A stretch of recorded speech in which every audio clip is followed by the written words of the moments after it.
तो स्वागत है आप सभी का बच्चों फिर से ट्यूटोरियल 3 में। तो लिमिट्स में काफ़ी कुछ हम पढ़ चुके हैं, क्वेश्चंस भी हम ट्यूटोरियल के माध्यम से सॉल्व कर चुके हैं। फर्दर जो चीज़ें बची रह गई है उनके बारे में हमें डिस्कस करना है। तो मैं अनिमेशु बच्चों, जानते होगे आप मुझे क्योंकि आप मेरे लेक्चर ट्यूटोरियल अटेंड करना स्टार्ट कर चुके हो। IIT दिल्ली से BT किया मैंने और कैट कॉमन एडमिशन टेस्ट में 99.75 परसेंटाइल स्कोर किया था अमॉन्ग मैनी अदर थिंग्स। विद्या मंदिर में मैथ्स पढ़ा रहा हूँ काफ़ी सालों से। डाउटनेट के साथ अभी अभी एसोसिएशन हुआ है हमारा, और होपफुली एसोसिएशन हम सब के लिए, आपके लिए, हमारे लिए, सबके लिए फ्रूटफुल होगा। तो बच्चों ग्रेटेस्ट लास्ट क्लास में ग्रेटेस्ट इंटीजर पे हमने एंड किया था, ग्रेटेस्ट इंटीजर इंट्रोड्यूस कर दिया था क्या होता है। अब हम थोड़ा सा उसके बारे में उसके क्वेश्चंस देख लेते हैं।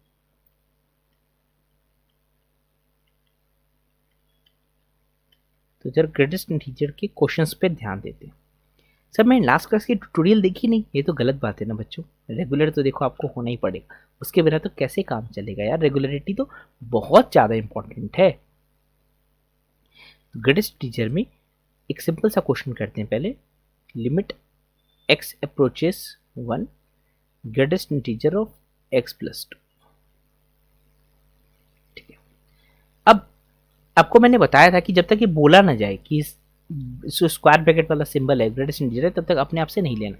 जो स्क्वायर ब्रैकेट वाला सिंबल है ना बच्चों, अपने आप से नहीं मान लेना है कि ग्रेटेस्ट इंटीजर होगा, वो बोला होना पड़ना चाहिए, लिखा होगा।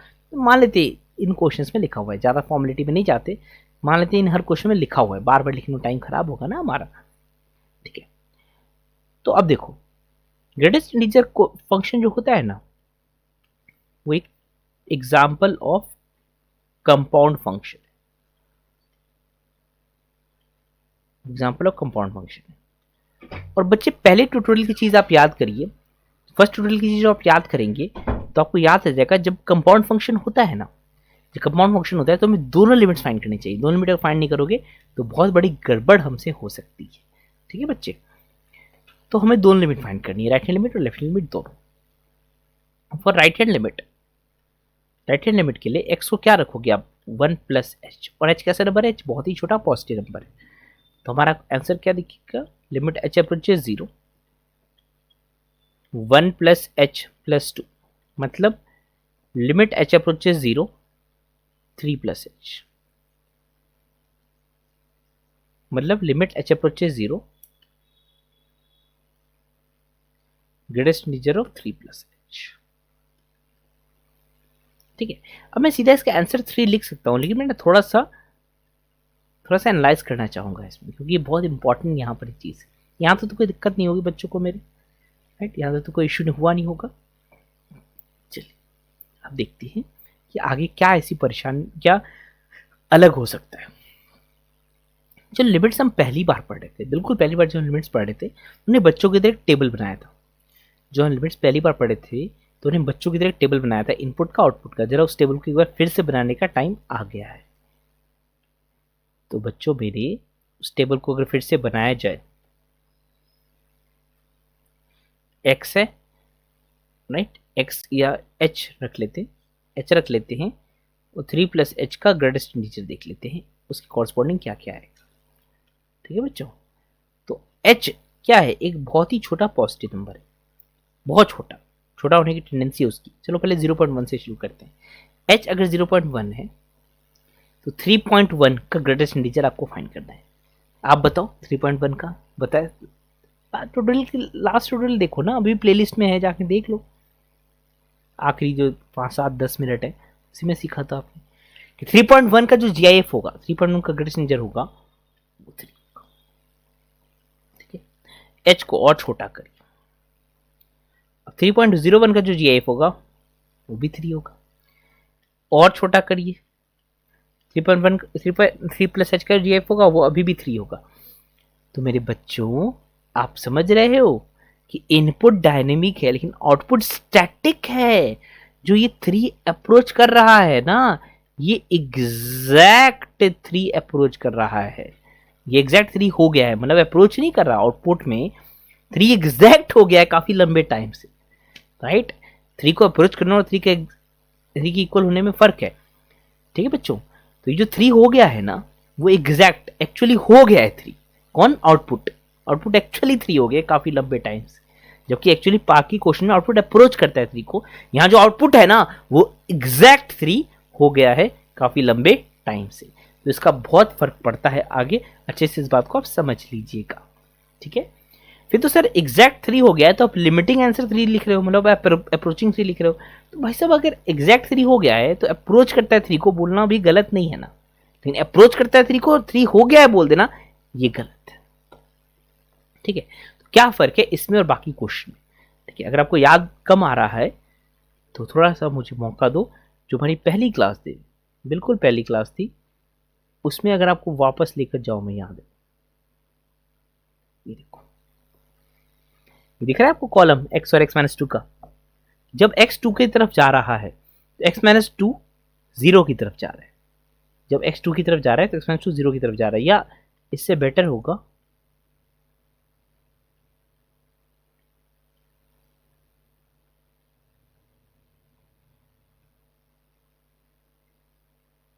इससे बेटर होगा ये चीज देख ली, ये देखिए वायलेट कलर में दिख रहा है आपको, दिख रहा है मेरे प्यारे बच्चों को दोनों साइड, ठीक है। वायलेट कलर में दिख रहा है आपको, जरा इसको गौर से देखिए और देखिए क्या फर्क है जो अभी हमने देखा उसमें, जरा सोचिए फिर मैं बताता हूं।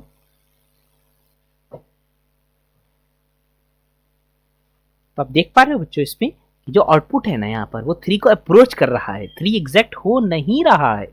जो आउटपुट है मेरे प्यारे बच्चों वो 3 की तरफ जा रहा है, 3 कभी हो ही नहीं पाएगा, राइट। तो यहाँ इनपुट भी डायनेमिक है आउटपुट भी डायनेमिक है इस क्वेश्चन में जो आपके सामने दिख रहा है, इनपुट भी डायनेमिक है आउटपुट भी डायनेमिक है इस क्वेश्चन में जो आपको दिख रहा है। लेकिन हमारा जो क्वेश्चन है ना प्यारे बच्चों,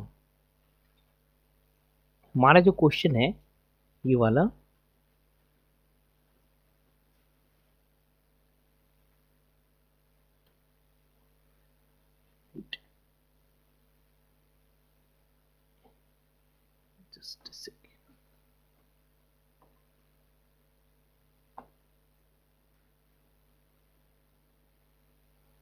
हमारा जो क्वेश्चन है यहां पर इसमें देखो, इसमें 3 एग्जैक्ट हो गया है आउटपुट। तो इनपुट डायनेमिक है लेकिन आउटपुट स्टैटिक है, इनपुट डायनेमिक है लेकिन आउटपुट स्टैटिक है, ठीक है। तो जो इन लिमिट है ना वो इनपुट के डायनेमिज्म की बात करता है, लिमिट का चैप्टर है वो इनपुट के डायनेमिज्म की बात करता है, आउटपुट के डायनेमिज्म की बात नहीं करता है। आउटपुट डायनेमिक हो भी सकता है आउटपुट डायनेमिक नहीं भी हो सकता है, लेकिन इनपुट पक्का डायनेमिक होगा। अगर इनपुट डायनेमिक नहीं होगा ना तो इस चैप्टर का क्वेश्चन ये नहीं हो सकता। तो इनपुट अभी भी डायनेमिक है आउटपुट स्टैटिक हो गया है, इनपुट अभी डायनेमिक है आउटपुट स्टैटिक हो गया। तो आउटपुट में फर्क क्या गया बच्चे, आउटपुट एग्जैक्ट 3 हो गया, 3 को अप्रोच नहीं कर रहा है, समझ गए इस बात को। चलिए क्वेश्चन खत्म नहीं हुआ, अभी लेफ्ट हैंड लिमिट बाकी है। लेफ्ट हैंड लिमिट देखिए, लेफ्ट हैंड लिमिट के लिए एक्स को डालना पड़ेगा 1 माइनस एच। तो क्वेश्चन सॉल्व करेंगे, limit h approaches 0, 1 minus H plus 2, मतलब limit h approaches 0, 3 minus H. तो जरा यहीं पर बगल में कॉलम बना लेते हैं 3 माइनस एच का, यहीं से हो जाएगा।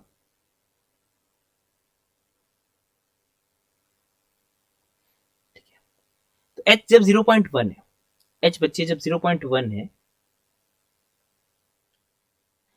तो 3 माइनस एच कितना होगा 2.9, और 2.9 का जीआईएफ कितना होता है, 2.9 का जीआईएफ 2 होता है, 2.9 का जीआईएफ 2 होता है।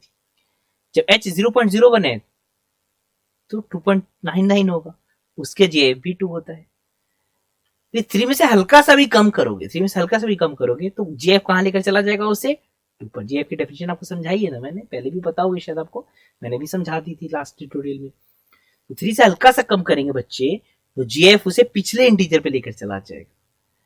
तो ये भी कैसा 2 हो गया है भाई साहब, ये भी जो 2 हो गया है वो एग्जैक्ट वाला 2 हो गया है। तो लिमिट तो एग्जिस्ट नहीं कर रही है, लिमिट तो एग्जिस्ट नहीं कर रही है, लेकिन उससे ज्यादा इंपॉर्टेंट है ये देख पाना कि जो लिमिटिंग वैल्यूज आ रही है ना लेफ्ट और राइट से वो एग्जैक्ट हैं, वो अप्रोचिंग नहीं है। क्या फायदा होगा इसका वो आगे की क्लासेस में कवर होगा, लेकिन पहले जान तो लो होता क्या है। फिर तो हम फायदों वगैरह की बातें कर पाएंगे ना बच्चों, राइट। तो आपको समझ आ गया होगा ये। फिर हम आगे बढ़ते हैं और questions.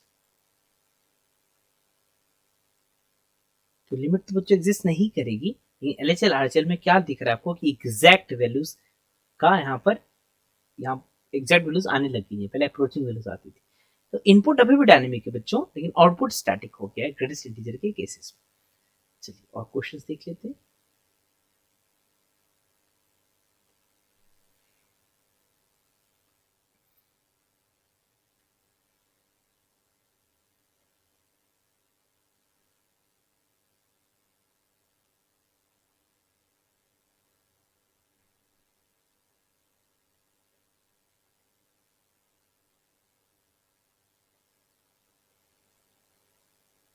Sign greatest integer of cos x, sine greatest integer of cos x divide by x।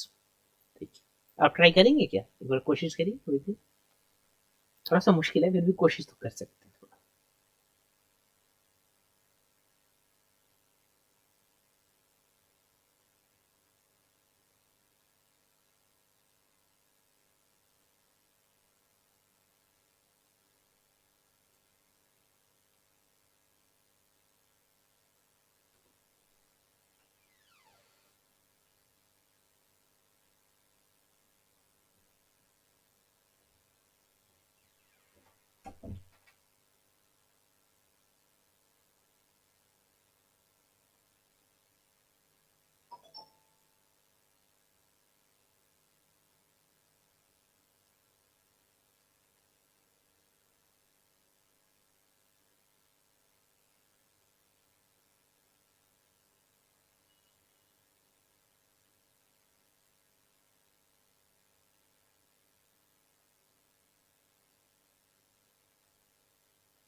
ठीक है, तो थोड़ा सा मुश्किल तो था ये, थोड़ा सा मुश्किल तो था, फिर भी हाँ एक बार हम देखते हैं।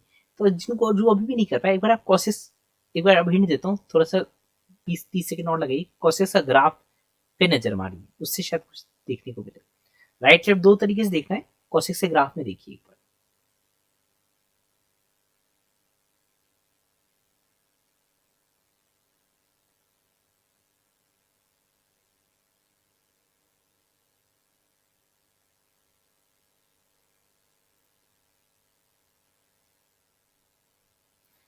ठीक है, काफी टाइम आपने ले लिया, अब चलिए साथ में करते हैं।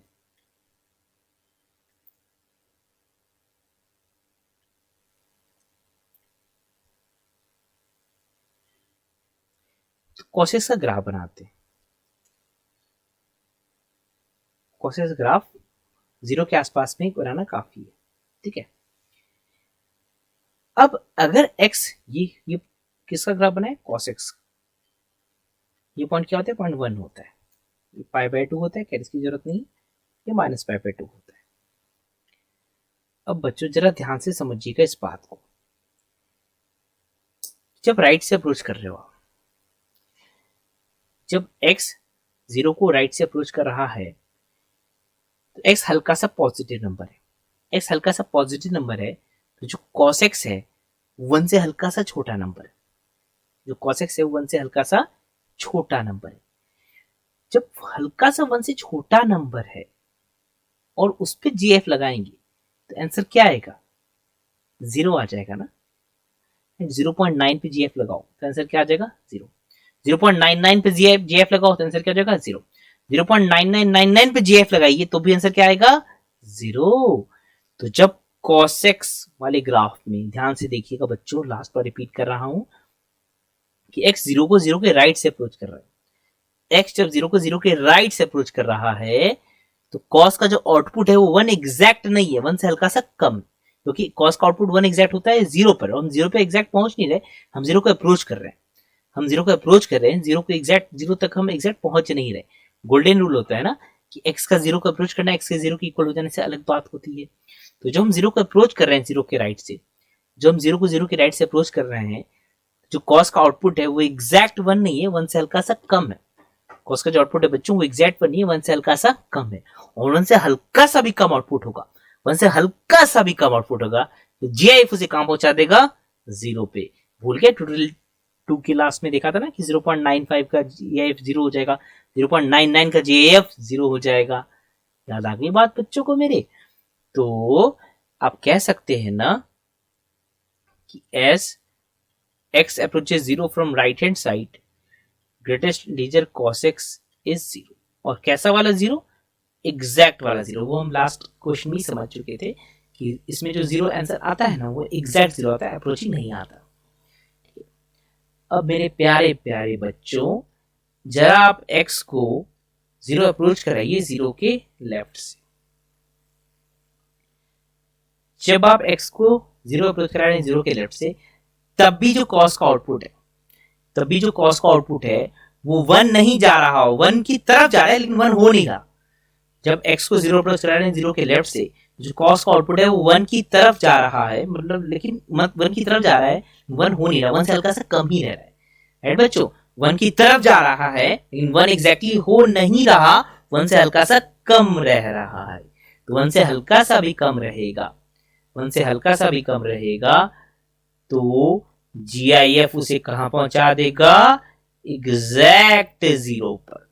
बातें समझ में आ रही है ना बच्चों मेरे? तो पहले तो कॉसेस का ग्राफ आपको पता होना चाहिए, फिर एनालिसिस करनी आनी चाहिए कि 0 के राइट से जब अप्रोच कर रहे हो तो जो कॉस का आउटपुट है वो 1 की तरफ जा जरूर रहा है लेकिन 1 हो नहीं रहा, 1 से हल्का सा कम रह रहा है। x को 0 अप्रोच कर रहे हो 0 के लेफ्ट से तो भी सेम कहानी है, 1 तक जा जरूर, 1 तक पहुंचने की कोशिश जरूर कर रहा है लेकिन 1 होगा नहीं, 1 से हल्का सा कम ही रहेगा। 1 से हल्का सा भी कम होगा, GIF लगाओगे तो कहां पहुंचा देगा उसे, वो 0 पे। कैसा वाला 0? एग्जैक्ट वाला 0। लास्ट टाइम सीखा था ना लास्ट क्वेश्चन में। तो भाई सिचुएशन क्या है हमारी यहाँ पर? सिचुएशन है कि साइन ऑफ एग्जैक्ट 0 है और नीचे अप्रोचिंग 0 है। ऊपर साइन ऑफ एग्जैक्ट 0 हो गया ना बेटा, साइन ऑफ एग्जैक्ट 0 हो गया और नीचे अप्रोचिंग 0 हो गया। ये डिटर्मिनेट फॉर्म है या इनडिटर्मिनेट फॉर्म है? सर ऐसी तो लिस्ट में है ही नहीं हमारी, क्योंकि साइन ऑफ एग्जैक्ट 0 तो एग्जैक्ट 0 होता है। सर ये वाली फॉर्म तो हमारी लिस्ट में, 7 वाली लिस्ट में है ही नहीं, रेदर ये दूसरी वाली लिस्ट में है जिसमें हमने सीखा था ये कुछ टर्म्स लगता है देखकर कि होंगे इंडिटरमिनेट लेकिन नहीं होते हैं। ये पूरा पूरा डिटर्मिनेट फॉर्म बेटा जी। इसमें ऊपर एग्जैक्ट 0 है, नीचे एक छोटा सा फाइनाइट नंबर है। ऊपर एग्जैक्ट 0 है, नीचे छोटा सा फाइनाइट नंबर है, तो कहां पहुंचा देगा इसे, ये एग्जैक्ट 0। कोई डाउट का स्कोप नहीं। ऊपर एग्जैक्ट 0 नंबर है बेटा, ऊपर एग्जैक्ट 0 नंबर है, नीचे एक छोटा सा पॉजिटिव नंबर है, या पॉजिटिव नेगेटिव छोटा सा फाइनाइट नंबर है, नीचे एक छोटा सा फाइनाइट नंबर है, तो कहां पहुंचेगा फ्रैक्शन, एग्जैक्ट 0 पे पहुंचेगा ना। आगे बात समझे? चलिए मैं एक बार और रिपीट करता हूं। कॉसेस का ग्राफ बनाए, 0 को राइट से अप्रोच 0 को लेफ्ट से अप्रोच कराया, देखा कि आउटपुट दोनों केसेस में 1 की तरफ जा रहा है लेकिन 1 हो नहीं रहा, 1 से हल्का सा कम रह रहा है। उसका आप GIF ले रहे हो, कॉसेस के आउटपुट का GIF ले रहे हो, तो कहां पहुंचेगा, एग्जैक्ट 0 पे पहुंचेगा। तो साइन के साथ जो क्वांटिटी है ना बेटा जी वो एग्जैक्ट 0 है, नीचे अप्रोचिंग 0 है, तो एग्जैक्ट 0 ओवर अप्रोचिंग 0 एग्जैक्ट 0। ठीक है, साइन 0 वो sine of approaching 0 by approaching 0 1 वाला फॉर्म नहीं बन सकता। ये फॉर्मूला होता था ना sin x by x 1 होता था, जो फॉर्मूला होता था बोर्ड में एकमात्र फॉर्मूले आता है, बोर्ड वाले जो बच्चे हैं वो सिर्फ एकमात्र फॉर्मूले करते हैं sin x by x 1 वाला, राइट। तो बोर्ड का मजाक उड़ा रहा हूं मैं, क्योंकि बोर्ड में सिर्फ sin x by x 1 वाला ही फॉर्मूला आता है, बाकी कोई फॉर्मूला आता ही नहीं। खैर, तो यहाँ क्या सिचुएशन है कि साइन ऑफ एग्जैक्ट 0 है तो वो एग्जैक्ट 0 बन जाएगा, नीचे अप्रोचिंग 0 है तो काम खत्म हो जाएगा। ठीक है, ग्रेटेस्ट इंटीजर आपने सीख लिया, एनालाइज करना भी सीख लिया लिमिट से। डोमेन की बातें हमने सीखी थी यार, डोमेन जिधर से नहीं होता उधर से हम देखने की परमिशन ही नहीं होती हमें, तो जरा सा एक बार हम उसके बारे में फिर बात कर सकते हैं। ठीक है, मजेदार क्वेश्चन है, थोड़ा ध्यान से देखिएगा। Limit x approaches 0, sin of x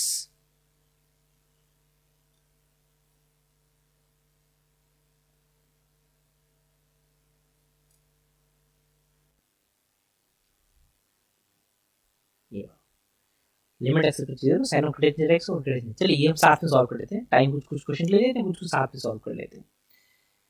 ठीक है, तो सबसे पहली बात क्वेश्चन के जिंदा रहना। सब अभी जैसे क्या होता है, वायरस आता है तो लोग काम धंधा छोड़ के घर में बैठ गए हैं, पहले सोचते भाई जिंदा तो रह ले, काम धंधा जिएंगे दोबारा से काम धंधा जमा लेंगे, ऐसे ही करे ना, पूरी दुनिया में ऐसे ही हो रहा है।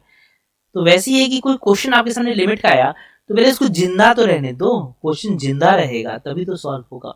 जिंदा रहने का मतलब डिफाइंड रहेगा। अगर क्वेश्चन मीनिंगलेस हो गया तो उस क्वेश्चन को सॉल्व करने का कोई मतलब ही नहीं है। अब कोई मतलब ये क्वेश्चन अगर मतलब ही नहीं है किसी क्वेश्चन का, क्वेश्चन एग्जिस्ट ही नहीं करता तो आप क्या सॉल्व करोगे उसमें। तो बच्चों मेरे, आपको पता है ना कि मैथ्स में denominator can never be zero.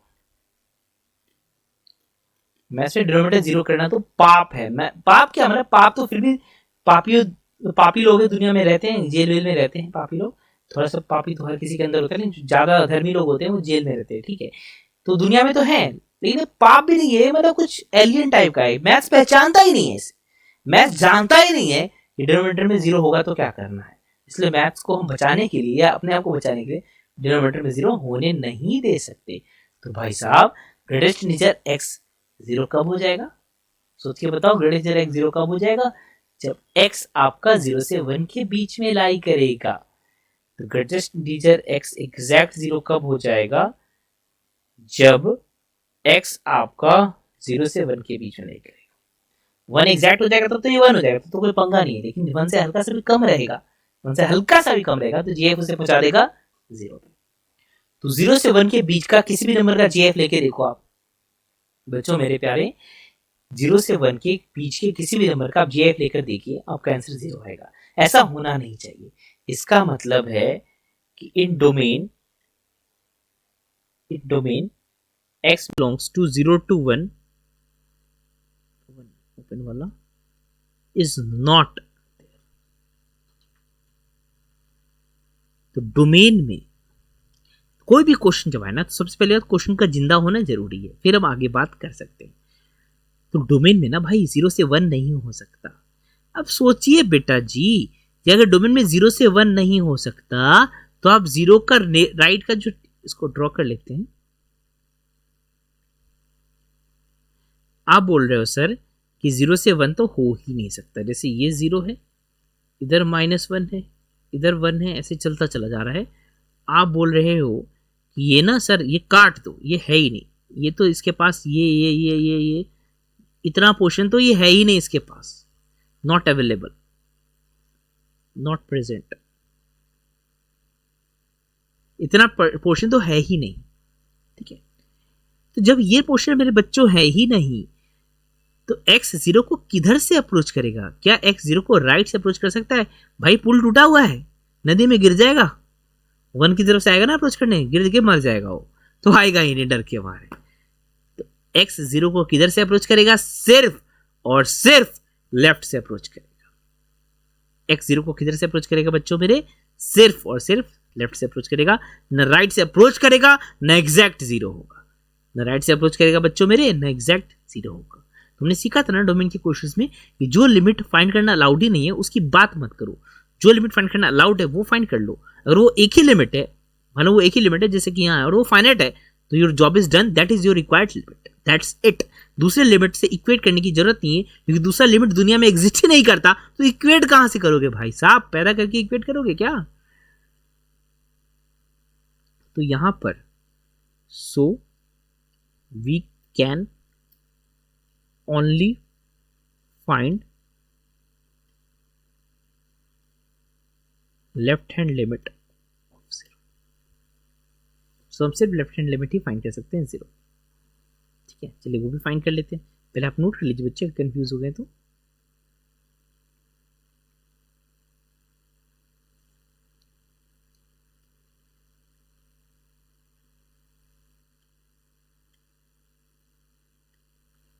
ठीक है, तो मन से बैठ के पढ़ते ना, बोरियत अगर होती है तो सोचना चाहिए कि काम है, काम की तरह करना है। पढ़ने के टाइम पे बोरियत होनी नहीं चाहिए, ऑप्शन दोगे ना तो बोरियत होती है। अब जैसे ये हमारा तो चल रहा है, मान लो स्कूल का कर रहे हो ऑनलाइन और उसमें बोरियत होती है, तो साथ में आप क्वेश्चन सॉल्व कर लो ना, स्कूल का होमवर्क होगा फालतू वो कंप्लीट कर लो, या अपना कुछ पढ़ने का रखा होगा, स्कूल का ही पढ़ने का रखा होगा वो पढ़ लो साइड बाय साइड, या कुछ अपना जेई का पढ़ने का होगा वो पढ़ लो। तो टाइम तो यूज कर ही सकते हैं ना, जब बैठे हैं पढ़ने ना, उस समय तो मन लगाकर पढ़ना है।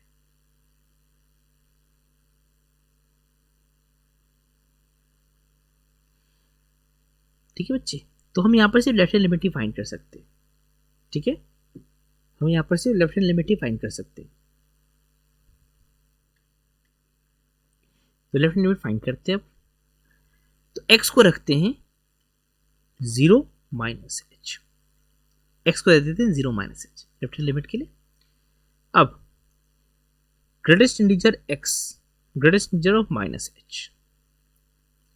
ग्रेटेस्ट इंटीजर की डेफिनेशन इसलिए तो मैंने इसी ट्यूटोरियल में इंट्रोड्यूस कर दिया था आपको, ताकि एक दो दिन का टाइम मिल जाए थोड़ा डाइजेस्ट करने का चीज़ों को। रिवाइज तो मेरे बच्चों करते ही है ना, रिवाइज के बिना तो कोई फायदा नहीं है सब कहानियों को सुनने का। तो h की जो मर्जी वैल्यू रखो, h की जो मर्जी वैल्यू रखो, माइनस ऑफ h एक बहुत ही छोटा पॉजिटिव, बहुत ही छोटा नेगेटिव नंबर हो जाएगा, क्योंकि h बहुत छोटा पॉजिटिव नंबर होता है। h मेरे बच्चों बहुत छोटा पॉजिटिव नंबर होता है, तो माइनस ऑफ h एक बहुत ही छोटा नेगेटिव नंबर हो जाएगा। और एक बहुत छोटे नेगेटिव नंबर का जब आप जीएफ लोगे तो कहाँ पहुंचाएगा उसे, वो -1 पे पहुंचाएगा ना। नहीं याद आ रहा, ये 0 है, मान लो इसका जीएफ लिया,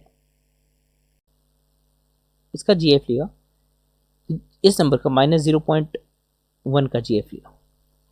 तो -0.1 का जीएफ लेने का क्या मतलब है कि आप -∞ से देखते हुए आओ, -∞ से देखते हो, -0.1 तक आते आते, -0.1 तक आते आते जो सबसे बड़ा इंटीजर इनकाउंटर होता है वो आपका आंसर है। तो बच्चों मेरे -0.1 तक आते आते, -0.1 तक आते आते सबसे बड़ा जो इंटीजर इनकाउंटर हो रहा है वो कौन है, वो -1 है, राइट। तो हमें क्या सीखने को मिलता है, 0 से हल्का से भी पीछे जाओगे ना, 0 से हल्का से भी लेफ्ट की तरफ जाओगे तो नंबर उसे जीएफ कहां पहुंचा देगा, -1 पे। हम -1 को क्रॉस कर जाओगे फिर अलग कहानी, लेकिन -1 को क्रॉस नहीं करते हो, हल्का सा नेगेटिव नंबर है, हल्का सा छोटा सा नेगेटिव नंबर है, तो कहां पहुंचाएगा जीएफ उसे, -1 पे पहुंचाएगा ना। सर कितनी बार समझाओगे एक ही बात को, आप बार बार समझाएंगे जब तक हम नहीं समझ सकते। तो छोटे से भी नेगेटिव नंबर का जीएफ एग्जैक्ट वाला -1। अब बच्चों हम आंसर पे आते हैं। तो limit h approaches 0, limit h approaches 0, sine के साथ एग्जैक्ट -1 डिवाइड बाय एग्जैक्ट -1। तो ये आपका लेफ्ट हैंड लिमिट है। Since RHL is not available, ये नहीं कि RHL प्रॉब्लम है, RHL है ही नहीं, अवेलेबल ही नहीं, और LHL फाइनाइट है, and LHL is okay, LHL is finite, that implies that limit x approaches 0, sine of GIF x over GIF x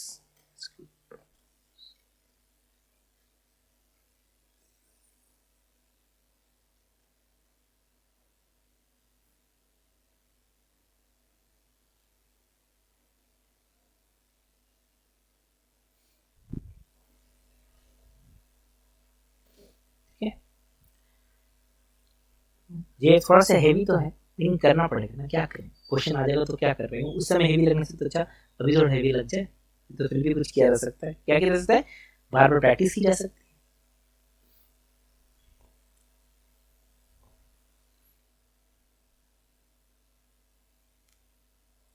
समझ आई बात आपको। तो कॉस वाला एग्जांपल कर लिया, एक वाला एग्जांपल कर लिया। तो ये फिर क्वेश्चन या किसी भी क्वेश्चन में as a matter of fact denominator 0 नहीं हो सकता, किसी भी क्वेश्चन में डिनोमिनेटर 0 नहीं हो सकता। तो डिनोमिनेटर जिन जिन चीजों की वजह से 0 हो रहा है उनको हम नेग्लेक्ट कर देंगे।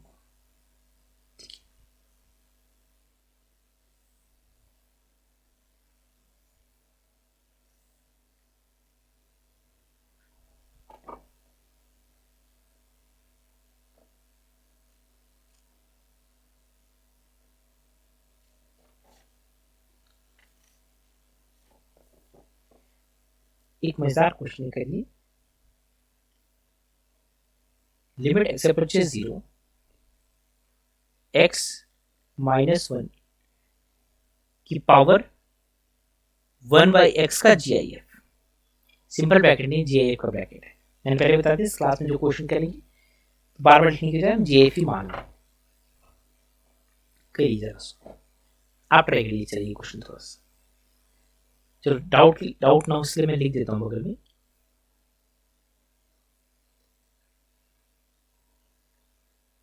मुझे फिर बाकी जगह भी जस्ट एक सेकेंड, बाद में रिवीजन लेट करोगे तो भूल जाओगे ना।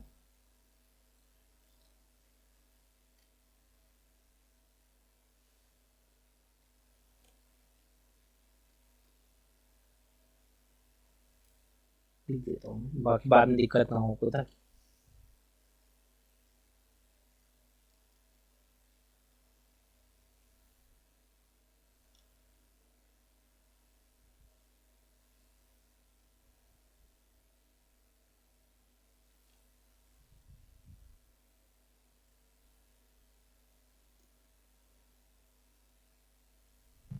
ठीक है। चलिए अब करिए इसको।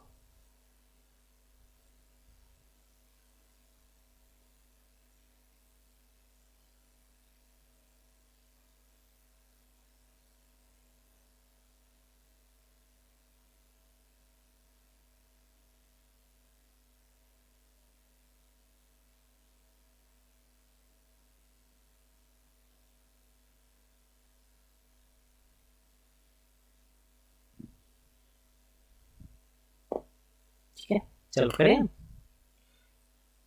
देखो जो x है पहले वाला, उसकी वजह से चीजें जीरो को अप्रोच कर रही। माइनस वन के ऊपर इंटीजर है, जो ग्रेटेस्ट इंटीजर है बेटा जी, उसका जो आउटपुट आएगा वो इंटीजर होगा। जो ग्रेटेस्ट इंटीजर है उसका जो भी आउटपुट आएगा वो तो एक इंटीजर होगा ना। वो इंटीजर ऑड हो सकता है, वो इंटीजर इवन हो सकता है। ठीक है, तो हम सोच लेते हैं कि पहला केस ये ऑड है। ठीक है, तो माइनस वन की पावर वन बाई एक्स का GIF पक्का माइनस वन होगा।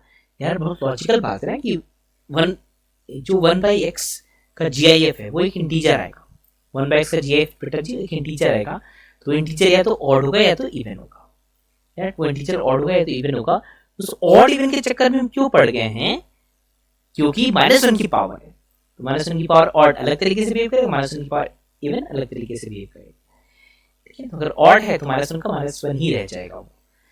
तो हमारे सामने क्या क्वेश्चन है? हमारे सामने क्वेश्चन है limit x approaches zero, x और माइनस। कोई डाउट है क्या मन में जीरो हो जाएगा? कोई डाउट है?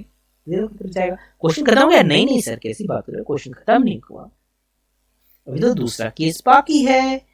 दूसरा केस जो वन बाय एक्स का जो GIF है बेटा जी वो इवन आउटपुट देगा। वन बाय एक्स का जो GIF है वो इवन आउटपुट देगा।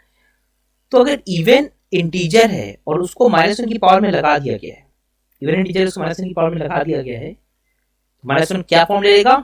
खैर इससे फर्क नहीं पड़ रहा कुछ भी, क्योंकि बगल वाला जो नंबर है ना वो जीरो है, वो जीरो की तरफ अप्रोच करा देगा। तो एक्स के बगल में वन हो या माइनस वन हो, एक्स के बगल में वन हो या माइनस वन हो, एक्स के होने की वजह से वो पक्का जीरो की तरफ अप्रोच करेगा। समझ लीजिए एक बार, दिक्कत वाली समझ लो।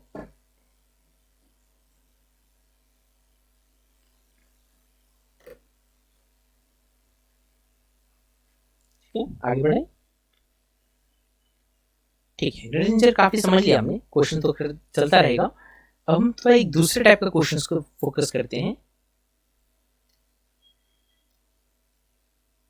ऑसिलेशन।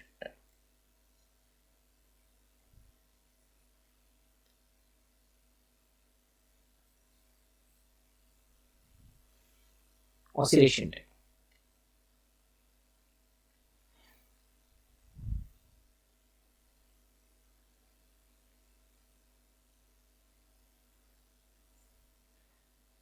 ये वाला क्वेश्चन देखिए, ऑसिलेशन टाइप में limit x approaches zero sine one by x.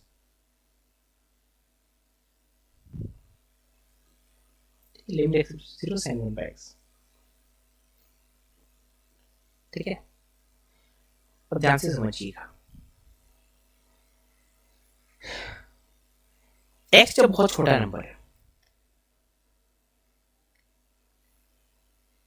जब x बहुत छोटा नंबर होगा तो वन बाई एक्स बहुत बड़ा नंबर होगा। पॉजिटिव नेगेटिव वो डिपेंड करेगा, लेकिन होगा बहुत बड़ा नंबर, राइट। चलो अलग कर लेते हैं। x जब जैसे डिपेंड करेगा तो वन बाई एक्स बहुत ही छोटा नंबर होगा, लेकिन मैग्नीट्यूड तो बहुत बड़ा होगा। ठीक है, अब सोचने की कोशिश करो जरा आप कि साइन के ग्राफ में आपको बिठाया,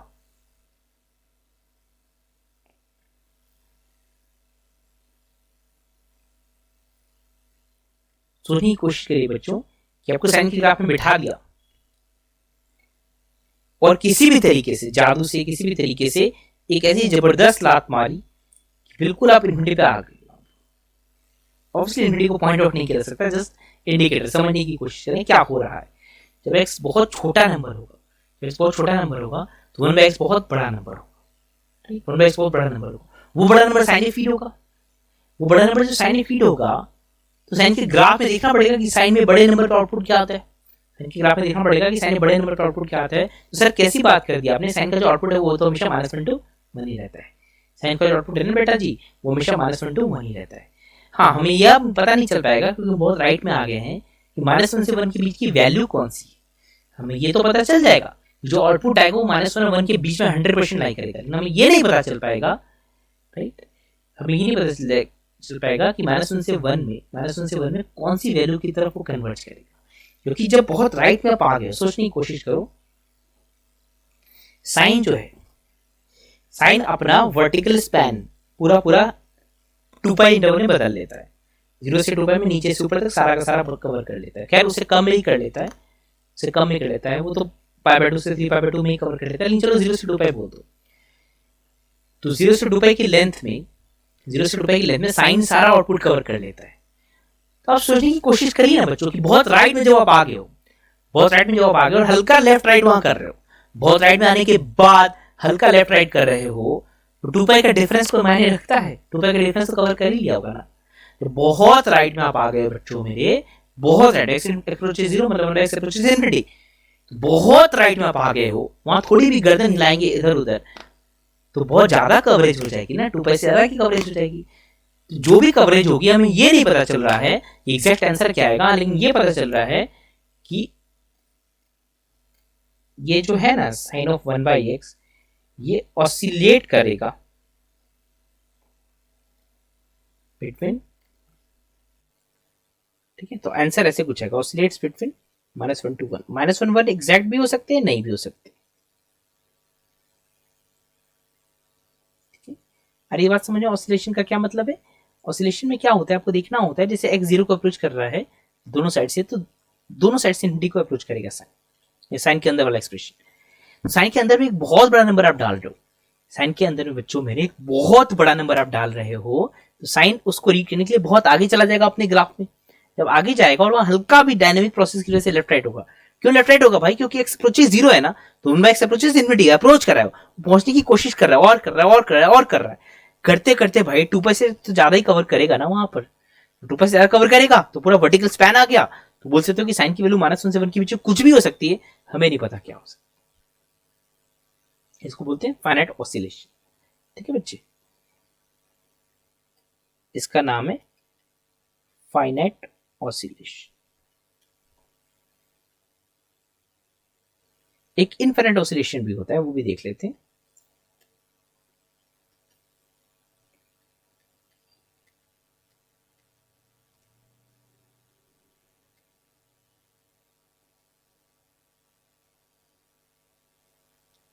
इनफाइनाइट ऑसिलेशन एग्जांपल्स हो सकता है कोई, जैसे साइन भी क्या हुआ, जितने मर्जी इनपुट डालो आउटपुट हमेशा -1 से 1 के बीच में लाई करेगा।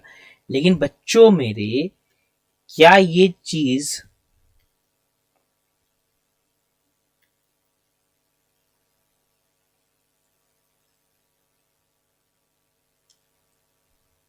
हाँ कर सकते हैं। हाँ, ऊपर आपका एक क्वेश्चन हो सकता है बच्चों कि मैंने सिर्फ एक लिमिट दिखा, दूसरी नहीं दिखा, दूसरी खुद फाइंड कर लो आप, प्रैक्टिस तो हो गई होगी, ठीक है, दूसरी खुद फाइंड कर लीजिए। ये देखिए बच्चे,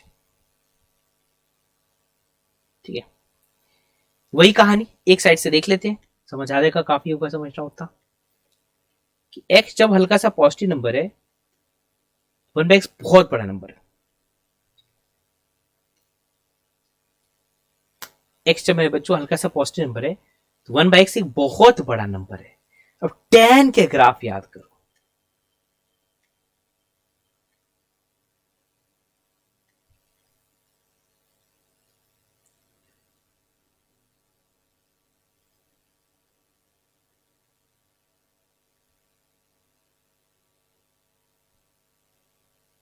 ठीक है, तो tan का ग्राफ जरा रिकॉल करिए बच्चों, tan का ग्राफ रिकॉल करेंगे तो ऐसा ऐसा आता है। तो बहुत राइट में भी ऐसा ही आ रहा होगा, बहुत राइट में जहां हम इमेजिन भी नहीं कर सकते वहां। तो tan जो है अपना पूरा कवरेज 0 से पाई में कर लेता है। ये मैं कौन सी बात कर रहा हूँ कि साइन पूरा कवरेज 0 से 2 पाई में करता है, tan 0 से पाई में करता है। बेसिकली मैं उन दोनों के पीरियड की बात कर रहा हूँ। साइन का पीरियड 2 पाई होता है, tan का पीरियड पाई होता है। तो पाई लेंथ के इंटरवल में tan पूरा नीचे से ऊपर इन्फिनिट माइनस इन्फिनिटी से इन्फिनिटी चला जाता है।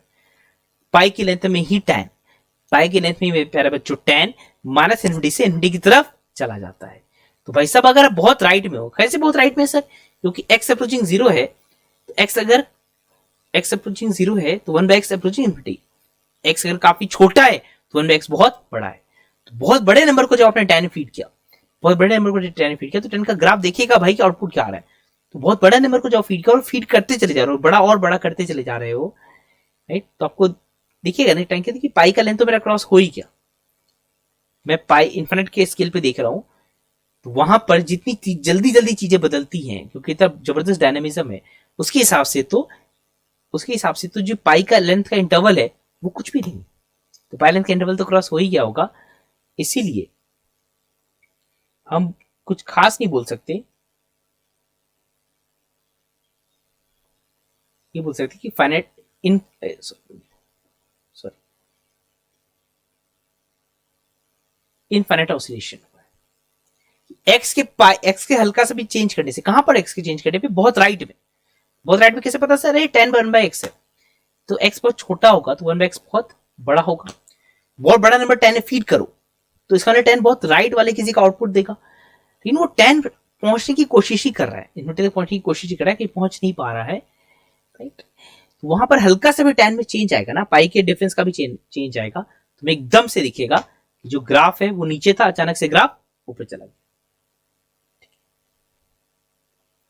तो हमने एक फाइनाइट ऑसिलेशन का एग्जांपल देख लिया, हमने एक इनफिनिट ऑसिलेशन का एग्जांपल देख लिया, ठीक है। अब थोड़ा सा मिक्स करके करते हैं,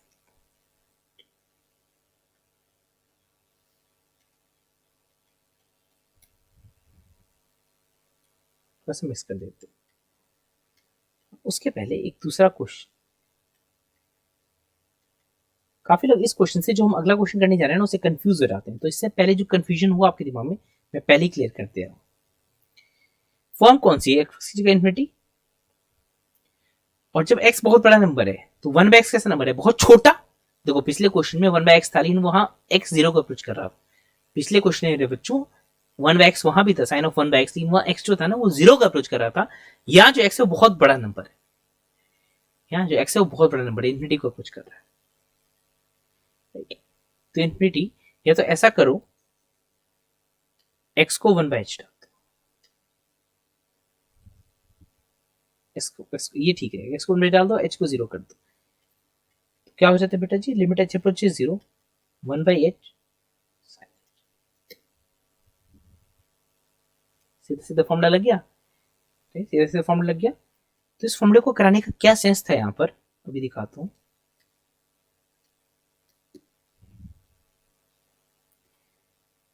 जब ये क्वेश्चन सॉल्व कर रहे हैं ना, तो मुझे किसी बच्चे की ये वाली गलती नहीं चाहिए, जो ऊपर हमने की ना वैसी वो वाली गलती, ऊपर गलत नहीं किया, ऊपर उस कॉन्टेक्स्ट में सही है। ये लोग इस कॉन्टेक्स्ट में ऊपर वाला फंडा लगा देते हैं, तब गलत होता है। क्या करते हैं गलत, आप करिए, मैं बताऊंगा।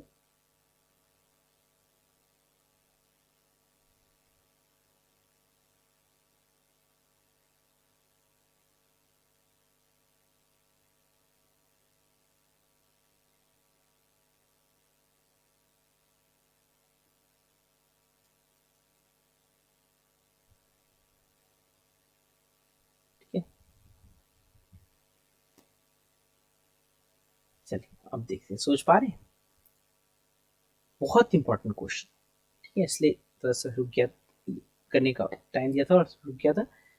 बहुत ही ज्यादा इंपॉर्टेंट क्वेश्चन है। पहली बात, कॉमन मिस्टेक जो लोग करते हैं वो देख लेते हैं, उन लोगों को हंसी भी आएगी, जो नहीं करते, जो करते हैं वो समझ जाएंगे अच्छा ये तो बहुत बड़ी गलती करते हैं भाई साहब वो।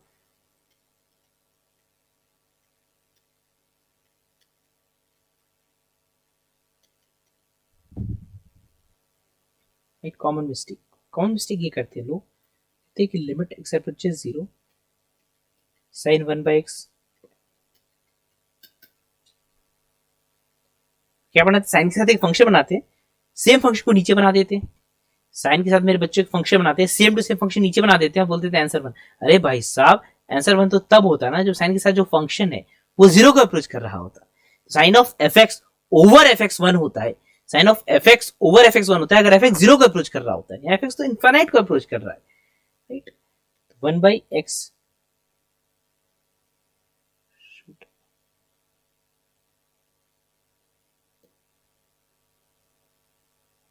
1/x 0 को अप्रोच करना चाहिए, तब जाकर ये फॉर्मूला लगा सकते थे। ये गलती एक बार समझ गए, आपसे कभी होगी नहीं जिंदगी में। चलिए सही रास्ते पर चलते हैं।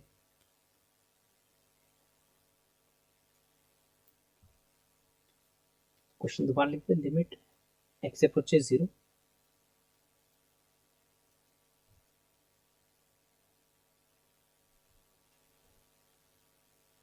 ठीक है। अब बिल्कुल ध्यान चाहिए मुझे सबका।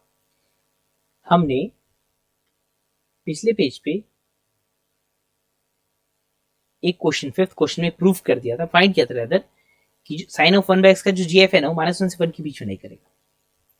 साइन ऑफ 1/x का जो GI, sine of 1/x, sine of 1/x sorry GF, sine of 1/x जो कन्वर्ज करेगा, साइन ऑफ 1/x जो कन्वर्ज करेगा, तो कन्वर्ज एग्जैक्ट किस पॉइंट पर करेगा वो नहीं बता सकते। जो वैल्यू है वो घूमती फिरती रहेगी -1 से 1 के बीच में। साइन ऑफ 1/x की जो आउटपुट की वैल्यू है ना वो -1 से 1 के बीच घूमती रहेगी अगर x 0 को अप्रोच कर रहा है तो। x 0 को अप्रोच कर रहा है, x 0 को अप्रोच कर रहा है तो साइन ऑफ 1/x की जो वैल्यू है वो घूमती रहेगी कहां पर, -1 से 1 के बीच में। तो x कैसा है बेटा, x अप्रोचिंग 0 है और ये ऑसिलेट कर रहा है। x कैसा है बच्चों, x अप्रोचिंग 0 है और बगल वाला तो हमने फाइंड किया था। इसका क्या मतलब है वो देखिए बच्चों, मेरे ये इंडिटरमिनेट फॉर्म तो नहीं है, 7 की लिस्ट में नहीं है, तो इसका आंसर इतना मुश्किल नहीं होगा। एक बार जानने की बात है, आगे तो बहुत आसान है। ध्यान से समझिएगा यहाँ पर, ठीक है। सभी लोग का ध्यान है, सभी लोग का ध्यान है। मैं एक बार दोबारा से यहाँ देख लेता हूँ ताकि बहुत इंपॉर्टेंट चीज मैं कराने जा रहा हूँ तो तुम्हें सभी का ध्यान आ जाए। पहले ग्रेडियंट टीचर की थ्योरी देखी थी, ग्रेडियंट टीचर का इंट्रोडक्शन देख लिया था हमने ट्यूटोरियल 2 के आखिरी में, उसके क्वेश्चन कर रहे। हमने ये पाया कि ग्रेडियंट टीचर में जो आउटपुट होता है ना भाई साहब, वो स्टैटिक हो जाता है, फिक्स हो जाता है, राइट। ग्रेडियंट टीचर का जो आउटपुट है वो एक फिक्स हो जाता है। फिक्स का क्या फर्क पड़ा वो अभी देखा हमने सेकंड क्वेश्चन।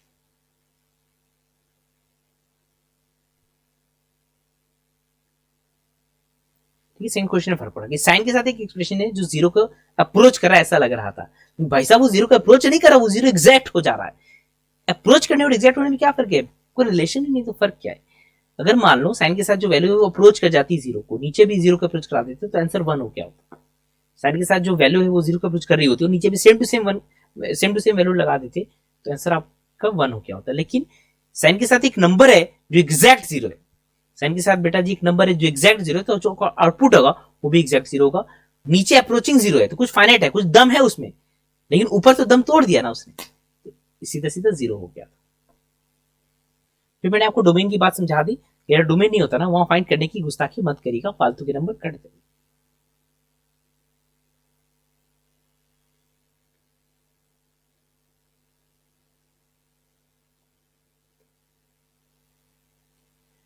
तो इस क्वेश्चन में क्या था कि 1/x की जो ब्रैकेट लगा ना वो जीआईएफ है, तो पावर में -1 की, इसका मतलब या तो वो -1 की पावर में है, या तो उसकी पूरी की कॉन्ट्रीब्यूशन से 1 आएगा या -1 आएगा। इवन है तो 1 आ जाएगा, ऑड है तो -1 आ जाएगा। कि बगल में जो x है, बगल में x वो अप्रोच कर रहा है 0 को, बगल में जो x बेटा जी वो अप्रोच कर रहा है 0 को, तो पूरा डैम्प कर देगा और 0 पे तो पहुंचा ही देगा।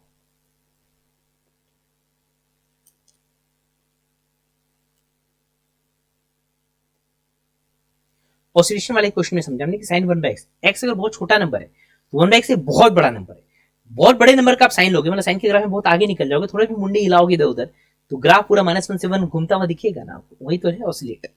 ये फाइनाइट ऑसिलेशन है क्योंकि फाइनाइट लिमिट्स की बीच में घूम रही है, और इनफाइनाइट ऑसिलेशन है, इनफाइनाइट लिमिट्स के बीच में घूम रही है।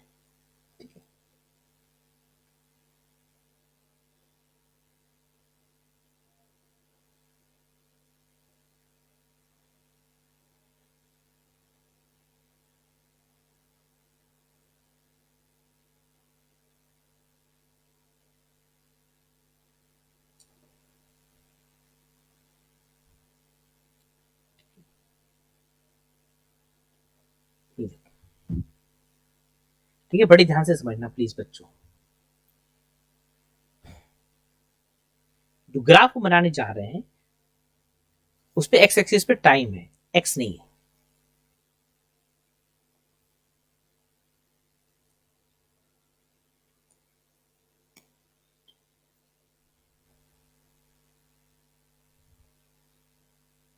ठीक है, approaching 0 into oscillating between -1 to 1, तो अप्रोचिंग 0 की वैल्यू जब 5 होगी,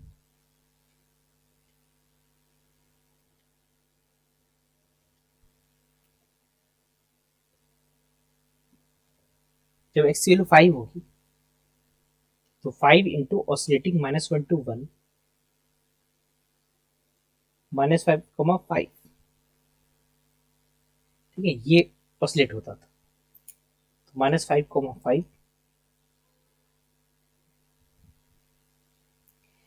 एक्स 0 की तरफ जा रहा है तो एक्स घटेगा, एक्स 0 की तरफ जा रहा है तो एक्स घटेगा। एक्स मान लो 4 हो गया तो जो आपका एम्पलीट्यूड है वो -4 to 4 हो गया। अब आप समझ गए बच्चे, एक्स अगर 3 हो गया तो जो आपका एम्पलीट्यूड है वो -3 से 3 हो गया। और जब x आपका 0.01 हो जाएगा, x आपका 0.01 हो जाएगा तो ये उसके एम्पलीट्यूड्स हो जाएंगे, राइट, ये उसके ऑसिलेशन के एम्पलीट्यूड होंगे। तो हम x के साथ नहीं देख रहे, हम टाइम के साथ देख रहे हैं, राइट, हम टाइम के साथ देख रहे हैं कि जब टाइम आगे बढ़ेगा तो x अपने आप छोटा होकर 0 पे जाएगा, तो x अप्रोचिंग 0 है, x अप्रोचिंग 0 है ना बेटा जी। तो जब टाइम बढ़ेगा तो x अपने आप 0 की तरफ कन्वर्ट करेगा। जब x 0 की तरफ कन्वर्ट करेगा तो जब टाइम लग रहा होगा उसी समय x कम होता रहेगा, और चूंकि x कम होता रहेगा और x ही इसका एम्पलीट्यूड है, सर्कल के दिखा, ये x ही इसका एम्पलीट्यूड है, एम्पलीट्यूड पढ़ा होगा ना लेंथ में, वेव मोशन वगैरह में, x he sin 1 by x का एम्पलीट्यूड है। तो x अगर 0 की तरफ जा रहा है, मतलब x छोटा होता चला जा रहा है, x 0 की तरफ जा रहा है बेटा जी, तो x छोटा होता चला जा रहा है, राइट, x छोटा होता चला जा रहा है, मतलब एम्पलीट्यूड छोटा होता चला जा रहा है। एम्पलीट्यूड जब छोटा होता चला जाएगा, छोटा होता चला जाएगा, होता चला जाएगा, होता चला जाएगा, तो एक टाइम ऐसा आएगा कि वो ऑलमोस्ट खत्म हो जाएगा। मैं फिर समझाता हूं आपको बात, x एंड 1 by x में क्या है। कॉमन गलती जो लोग करते हैं वो मत करना, क्योंकि कॉमन गलती में क्या होता है, ये देखते नहीं बच्चे कि 0/0 की फॉर्म, बस sine of something by something हो गया, चलो ये तो मिल जाएगा, ऐसा नहीं होगा, ठीक है। तो कॉमन मिस्टेक वाली बात देख लिया। अब हम एक प्रॉपर क्वेश्चन सॉल्व करें x sin 1 by x का।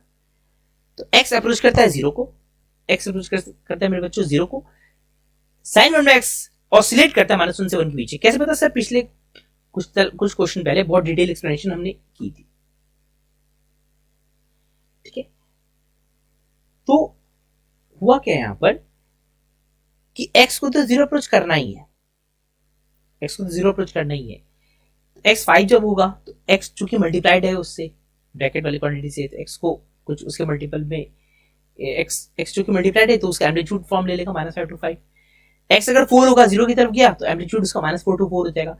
वैसे घटते घटते घटते घटते 0.01 की तरफ जाएगा तो जो एम्पलीट्यूड है वेव मोशन का वो ऑलमोस्ट नेग्लिजिबल हो जाएगा। ये तो 0.01 x तो आप सोच पा रहे हो, हम इनफिनिटी की बात करते हैं जो हम सोच ही नहीं सकते इतना छोटा नंबर। तो उस छोटे नंबर में जरा सोच के देखिए एम्पलीट्यूड जो होगा वो फील भी होगा क्या, एम्पलीट्यूड जो होगा वो फील भी नहीं होगा।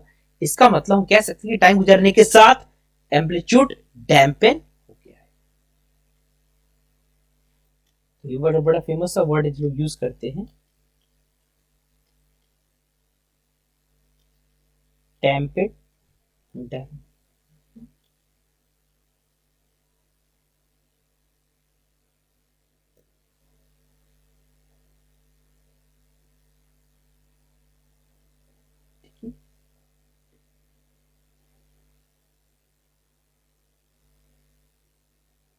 तो x sin 1 by x में जो x है ना वो डैम्प कर रहा है, धीरे धीरे उसका आउटपुट, धीरे धीरे उसका एम्पलीट्यूड कम होता चला जा रहा है। sin 1 by x अकेला था तो रैंडम ऑसिलेट कर रहा था, लेकिन जब sin x चिपक गया ना और x धीरे धीरे कम हो रहा है बच्चों, जब x धीरे धीरे कम हो रहा है तो उससे जो एम्पलीट्यूड है ना वो भी धीरे धीरे कम हो रहा है, मतलब एक तरह से एक कहेंगे इम्परसेप्टिबल हो जाएगा, आप पहचान ही नहीं पाओगे उसको, ठीक है। बाकी की बात जीएफ की समझ, राइट। मेरे बच्चों को अब आगे भी जी बात समझ।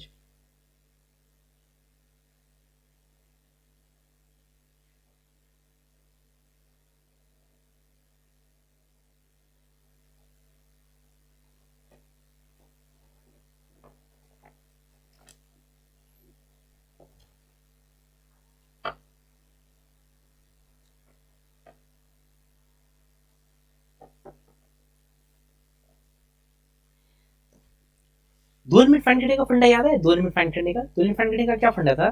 जब फंक्शन का कोई पार्ट कंपाउंड है, राइट, जिससे अलग अलग डेफिनेशन होती है, फंक्शन का किसी पार्ट टूटा हुआ है, तुम्हें दो लिमिट फाइंड करनी चाहिए। ठीक है, तो चलिए उसका एग्जांपल करते हैं। 8th अभी देखा था हमने।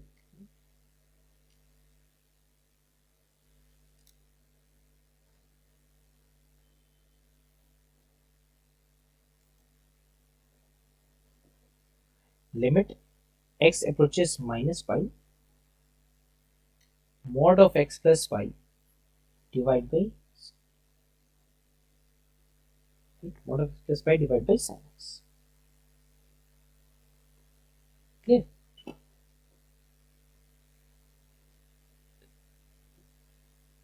बच्चों तो अब देखिए mod of x plus pi.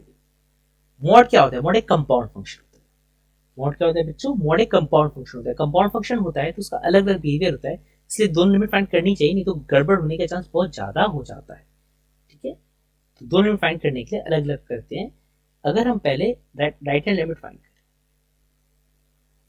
Right hand limit के लिए क्या करना पड़ेगा? x को डालना पड़ेगा माइनस पाई प्लस h और h को अप्रोच करना पड़ेगा 0। राइट हैंड लिमिट के लिए बेटा जी x को रखना पड़ेगा माइनस पाई प्लस h और h को अप्रोच कराना पड़ेगा 0। ऐसा करने से क्या होगा ये देख लेते हैं। ऐसा करने से लिमिट h अप्रोचेस 0, h का mod divide by sine of x को लिखा minus pi plus h।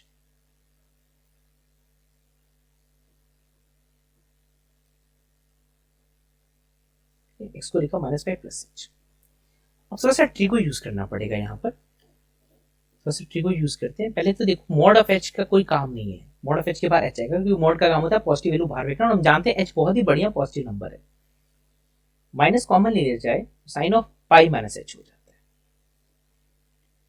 Sign pi minus theta sine theta होता है। फॉर्मूले लिख लिया करो, अगर आप भूल जाते हो ना, फॉर्मूले लिख लिया करो यहाँ बगल में। Sine pi minus theta sine theta होता है। Sine of minus alpha minus sine alpha होता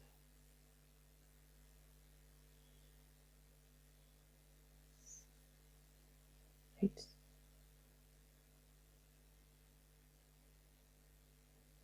sign of minus alpha minus sine of alpha होता है।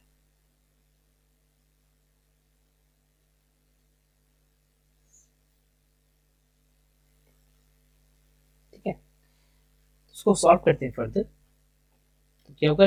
माइनस बाहर, limit h approaches 0, h by क्या बचा? कुछ बचा ही नहीं सर, माइनस तो रहेगा माइनस। सिंपल सा क्वेश्चन है, बस आपको दिमाग में एम्फेसाइज करा रहा हूँ कि दोनों लिमिट फाइंड करना कहाँ कहाँ बिल्कुल जरूरी ही हो जाता है, फाइंड करना ही चाहिए। तो राइट लिमिट एक फाइंड किया, लेफ्ट हैंड लिमिट फाइंड कर लेते हैं।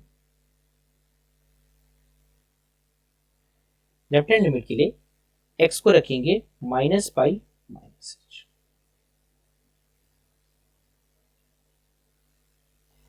लेफ्ट हैंड लिमिट के बच्चों रखेंगे x को माइनस पाई माइनस h, जहां अगेन h 0 का अप्रोच करता है।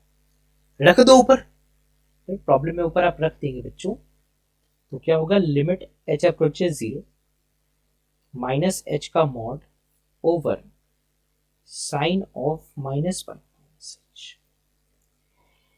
आप जानते हो मेरे प्यारे बच्चों कि माइनस h मॉड के बाहर h ही आएगा, क्योंकि मॉड के बाहर एक पॉजिटिव नंबर आता है, तो माइनस h में जैसे माइनस 5 है तो 5 आएगा, माइनस 6 है तो 6 आएगा, माइनस 10 है तो 10 आएगा, माइनस ड्रॉप हो जाएगा, या तो एक माइनस और लग जाएगा, एक ही बात है।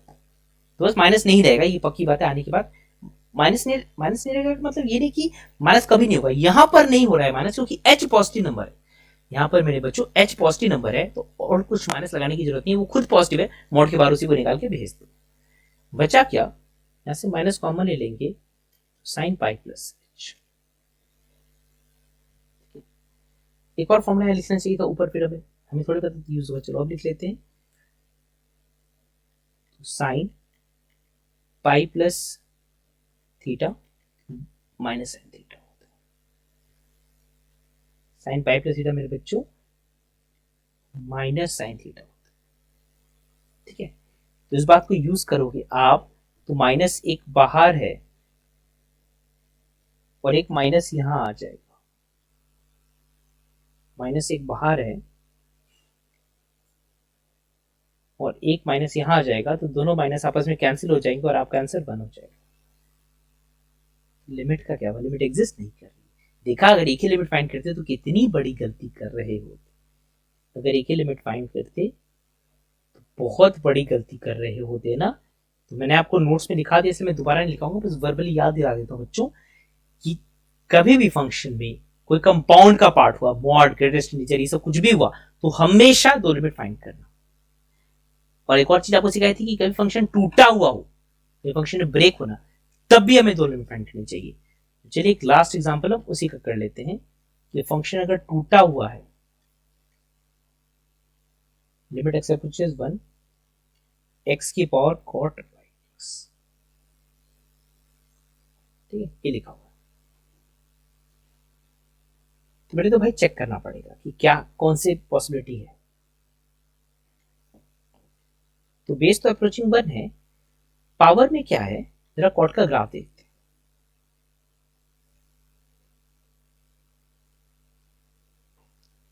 कॉट का ग्राफ देखेंगे मेरे बच्चों,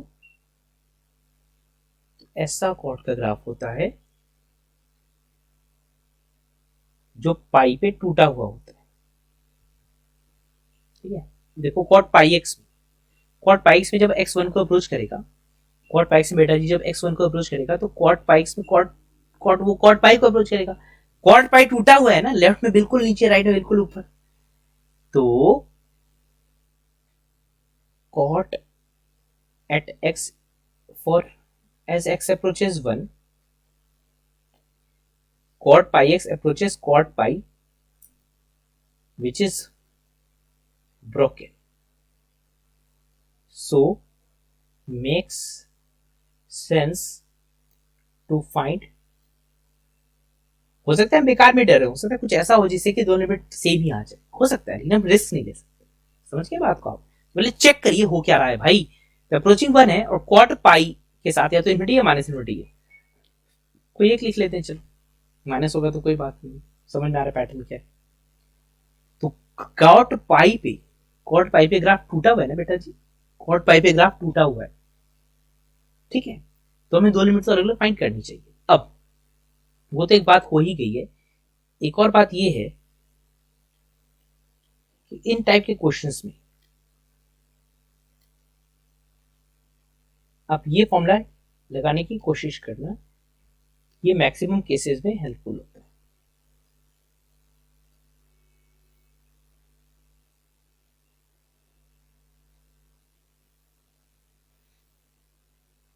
मैक्सिमम केसेस वाला फॉर्मूला यूजफुल होता है। ठीक है, अब देखो यहाँ पर तो बच्चे मेरे 1 प्लस मुझे कुछ दिख नहीं रहा, मेरा जो ओरिजिनल एग्जाम्पल 10 है, मेरा जो ओरिजिनल क्वेश्चन है, मुझे 1 प्लस तो दिख ही नहीं रहा।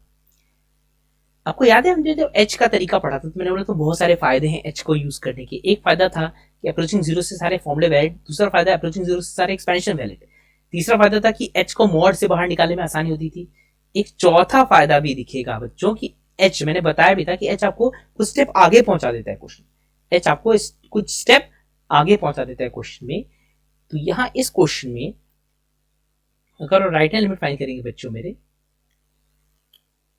अगर राइट लिमिट फाइंड करेंगे तो आप x को रखेंगे 1 प्लस एच और आपका आंसर दिखेगा limit h approaches 0 1 plus H. अब ये दिखना शुरू हो गया, राइट। अब हम मैथ्स में क्या करते हैं, हम क्या करें, क्वेश्चन को कॉपी कर रहे हैं x को 1 प्लस एच रखते हुए, हम बच्चों क्वेश्चन को कॉपी करें x को 1 प्लस एच रखते हुए। अब इसमें क्या होता है मैथ्स में कि जो चाहिए वो लिख दो, 1 प्लस एच है, 1 बाई एच होता तो कितना मजा आ जाता। गलती होगी, हमसे गलती ठीक करनी पड़ेगी।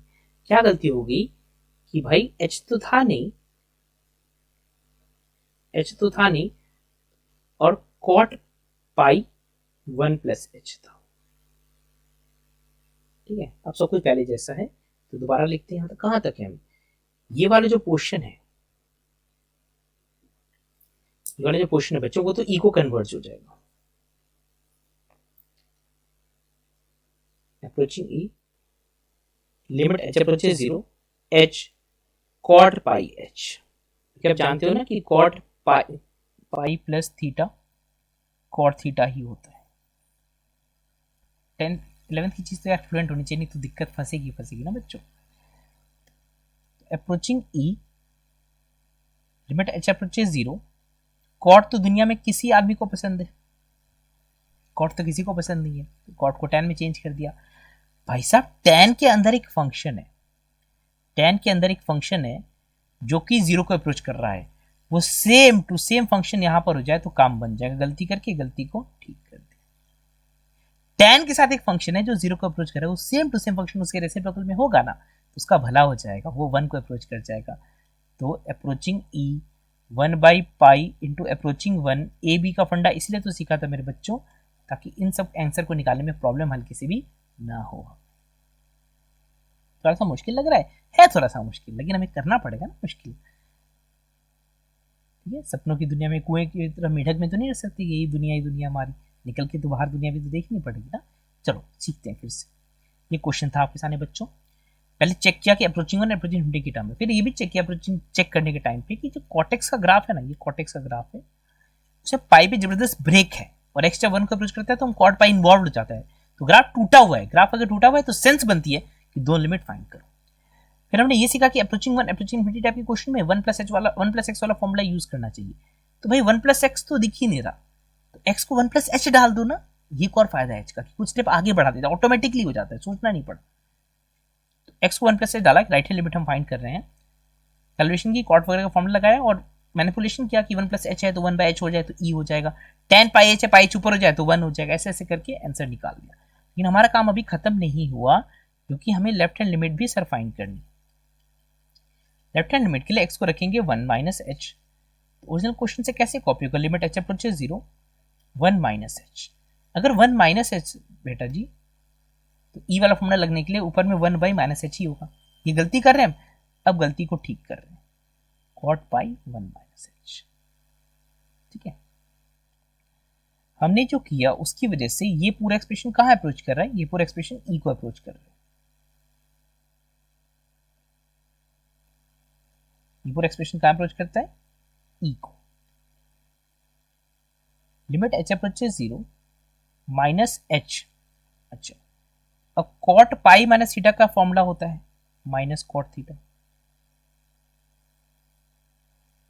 राइट। तो यहां से आ जाएगा क्या, माइनस कॉट पाई एच। ये गया बेटा जी। अब आपको दोबारा सॉल्व करने की जरूरत नहीं है ना, जरा देखिए तो सही कहां पर आ गए आप। E limit h approaches 0, limit h approaches 0, limit h approaches 0, h cot pi H.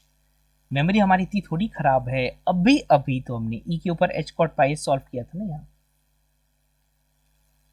ई के ऊपर एच कॉट पाई दिखा, जब मैंने डबल टिक मारा है ब्लू से, दिख गया ई की power h cot pi h. Answer क्या आया था, 1 बाई पाई। भाई साहब इसका आंसर 1 बाई पाई आया था, तो उसका आंसर भी 1 बाई पाई ही आएगा। इसका मतलब बच्चों आप एक चीज समझ गए कि हमेशा दोगुना टाइम नहीं लगता दोनों लिमिट फाइंड करने में, थोड़ा सा ज्यादा टाइम लगता है। दोगुना टाइम लगता है, थोड़ा ज्यादा टाइम लगता है। तो आंसर है जो आपका लिमिट का वो 1 बाई पाई है, क्योंकि एलएचएल आरएचएल दोनों के दोनों, सॉरी ई की पावर 1 बाई पाई।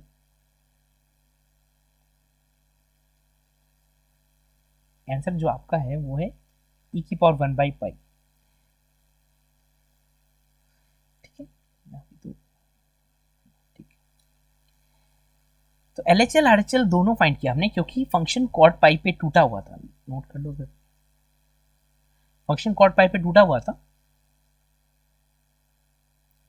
राइट बच्चों। फंक्शन फंक्शन कॉट पाई पे ढूंढा होता है, इसलिए हम दोनों लिमिट फाइंड की। दोनों लिमिट फाइंड की, मैं आरएचएल फाइंड किया। एलएचएल फाइंड करते करते पता चला आरएचएल फाइंड करने के रास्ते पर ही पहुंच गए। आरएचएल जब फाइंड किया तो जब एलएचएल फाइंड कर रहे थे तो पता चला कि आरएचएल जहां फाइंड करना था ना वहीं पे पहुंच गए, तो आगे फर्दर परस्यू करने की जरूरत नहीं है, वहां पे क्वेश्चन खत्म कर सकते हैं। तो दोगुना टाइम लगता है, थोड़ा ज्यादा टाइम लगता है, लेकिन आपने पिछले क्वेश्चन में देखा था एक्स प्लस पाई का मॉड वाले में गलत हो गया था, इसमें सही हो गया। तो मैं नहीं पता कहां से होगा कहां गलत होगा, तो जहां डर लगे ना, कहां डर लगेगा, कंपाउंड फंक्शन में डर लगेगा, और जहां फंक्शन टूटा है वहां डर लगेगा, वहां दोनों लिमिट फाइंड कर लेना समझदारी का काम है। फालतू का फ्री का नंबर छोड़ना समझदारी नहीं है। ठीक है बच्चों, तो हमने लिमिट्स के काफी सारे क्वेश्चन सॉल्व किए हैं, तो क्वेश्चन सॉल्व करने का सिलसिला ट्यूटोरियल्स में चलता ही रहेगा। तो आप लेक्चर ट्यूटोरियल दोनों के दोनों लगातार अटेंड करते रहेगा, कोई भी क्लास मिस मत करिएगा, नहीं तो फिर प्रॉब्लम होगी चीजों को कवर अप करने में।